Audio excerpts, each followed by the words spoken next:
Kasus penembakan yang menewaskan seorang pengacara bernama Rudy Esgani pada malam pergantian tahun 2025 masih menyisakan tanda tanya besar. Korban diketahui tewas di kediaman istrinya di Desa Patuku Limpoe, Kecamatan Lapariaja, Kabupaten Bone, setelah ditembak oleh orang tak dikenal.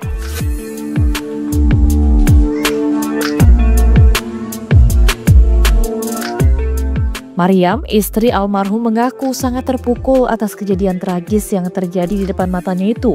Ia tidak menyadari jika suaminya tewas akibat tembakan karena mengira Rudy terjatuh karena sakit. Namun setelah melihat adanya luka tembak di pipi kanan korban, barulah ia menyadari bahwa suaminya telah ditembak. Padahal, beberapa saat sebelumnya mereka menggelar makan malam bersama keluarga besarnya menyambut malam pergantian tahun.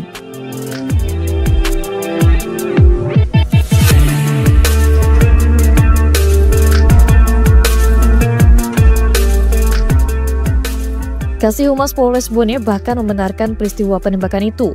Polres Bone bahkan bergerak cepat membentuk tim investigasi mengungkap pelaku serta motif di balik penembakan.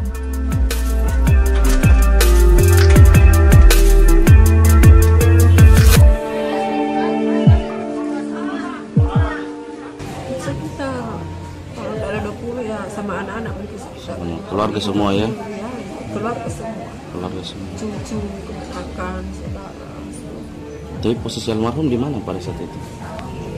Di samping saya. Di samping ya? Waktu suara ledakan itu, ibu lihat ada tidak orang di luar rumah atau Tidak ada karena gelap. Gelap juga? Karena itu gelap karena mobil di depan ada mobil terparkir dan dua dari di belakang mobil itu agak gelap. Gelap. Tidak ada diperhatikan karena kita di situ sementara makan. Bu, pada saat tergeletak almarhum ini, ibu lihat ada luka apa di situ? Yang saya lihat itu, saya belum lihat luka. Pemikiran saya itu baca pembuluh darah karena darah keluar. Saya periksa ternyata tidak, saya bersihkan, baru saya lihat memar di samping itu aja. Cuma baru saya tahu di puskesmas waktu polisi bilang bahwa ini tembak. Ada berapa luka tembak? Di bagian mana? Kanan ya? Ya betul, kejadian itu terjadi pada hari Selasa tanggal 31 Desember 2024 sekitar pukul 21.50 WITA di Dusun Limpoe, Desa Patuku Limpoe, Kecamatan Lapri, Kabupaten Bone. Yang ditembak itu siapa? Yang ditembak berinisial RD, seorang pengacara yang bertempat tinggal di Makassar, Kota Makassar. Ya, pada saat terjadi penembakan tersebut, korban dibawa ke puskesmas Lapariaja dan sesaat setelah tiba di puskesmas Lapariaja, korban meninggal dunia. Langkah kepolisian sekarang? Langkah-langkah yang kami lakukan pada malam itu yaitu kami membentuk tim gabungan antara Reskrim, Intel, Narkoba, dan Polsek untuk mengungkap pelaku itu untuk mendatangi TKP. Luka tembak pada bagian apa? Luka tembak korban terdapat di bawah mata sebelah kanan.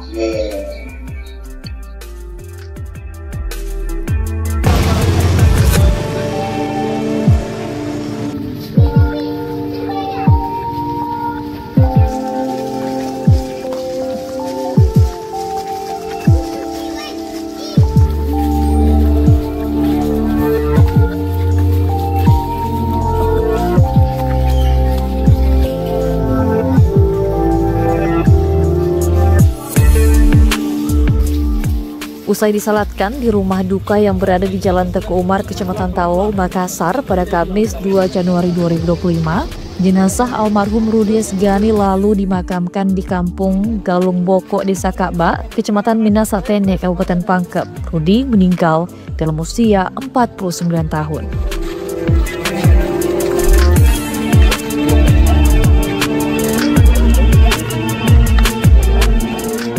Sementara itu, hasil penyelidikan polisi juga membuahkan hasil. Proyektil yang bersarang di tubuh korban berasal dari senapan angin berkaliber 8 mm. Bahkan proyektil itu berasal bukan dari senjata api pabrikan, melainkan dari senapan angin.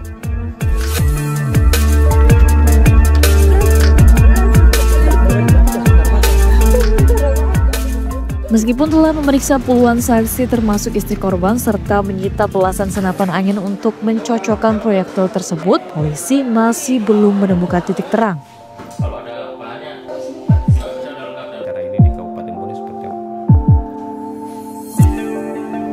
Hasil otopsi, mereka mengalami luka tembak di bagian muka di bawah mata sebelah kanan, kemudian bersarang di tulang leher.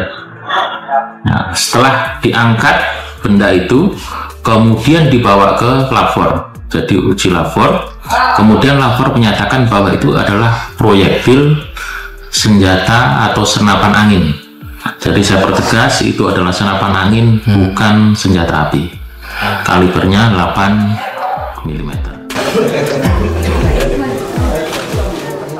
Dari kasus penembakan itu bahkan menarik banyak dukungan hingga perhatian dari berbagai elemen. Salah satunya, kelompok masyarakat yang tergabung dalam Lembaga Perlindungan Saksi dan Korban atau LPSK wilayah Sulawesi Selatan.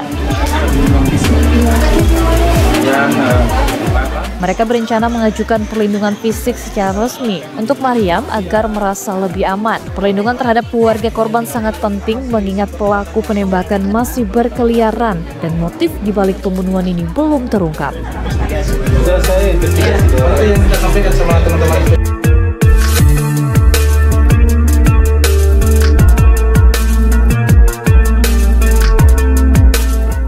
Terkait kasus penembakan yang ada di Pone. Kedatangan saya hari ini untuk memastikan apakah keluarga korban melalui tes por LPH Peradi ini akan mengajukan permohonan LPSK. Ada nanti bantuan untuk perlindungan saksi atau seperti apa akan diberikan atau bagaimana? Jadi untuk pengajuan yang akan dilakukan itu kami juga sebenarnya menunggu dari tes por LPH Peradi. Apakah akan mengajukan tentang bagaimana pemulihan korban, terutama saksi istrinya ini, kemudian juga apakah akan mengajukan perlindungan fisik karena saya barusan dapat info bahwa ada ancaman tertulis. Ada ancaman tertulis, kemudian apakah pemenuhan haknya proseduralnya juga ini juga akan diajukan. Kemudian tentang restitusi juga. Jadi kami tetap harus menunggu hasil koordinasi antara Tekspor dengan teman-teman LBH yang bergabung di Peradi. Istrinya ini saksi kunci. Saksi kunci. Sejauh ini memang sudah ada ancaman yang didapat. Menurut informasi yang baru kita terima, informasinya ada berupa ancaman tertulis, tapi saya belum lihat. Polisi.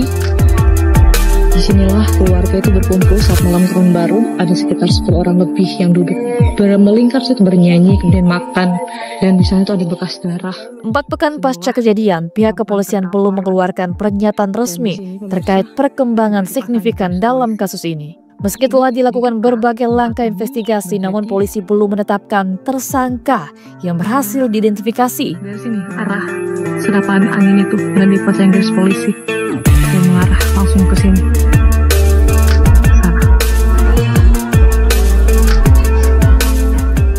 Kasus ini menjadi tantangan besar bagi aparat kepolisian di lingkup Polda Sulawesi Selatan dan Polres Bone dalam mengungkap pelaku serta motif di balik pembunuhan ini.